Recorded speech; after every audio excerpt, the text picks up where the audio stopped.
تو علماء سے محبت کرو اور ان سے بغض نہ رکھو۔ اس حدیث مبارک میں علم دین کی اہمیت بیان کرتے ہوئے کہ بندگان خدا سے دشمنی تباہی کا باعث ہے۔ بسم اللہ الرحمن الرحیم۔ آج کا ہمارا ٹاپک علم دین کی اہمیت۔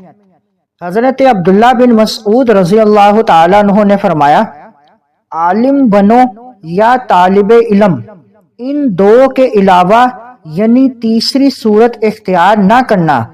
اگر تم ایسا نہ کرو یعنی عالم یا طالب علم نہ بن سکو تو علماء سے محبت کرو اور ان سے بغض نہ رکھو۔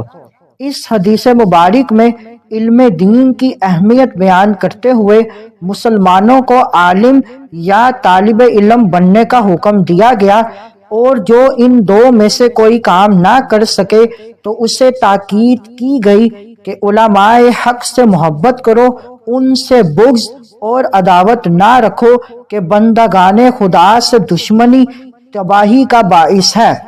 بقول علماء کرام، اہل علم کی غیبت اور بدگوئی زہر آلود گوشت کھانے کی طرح ہے۔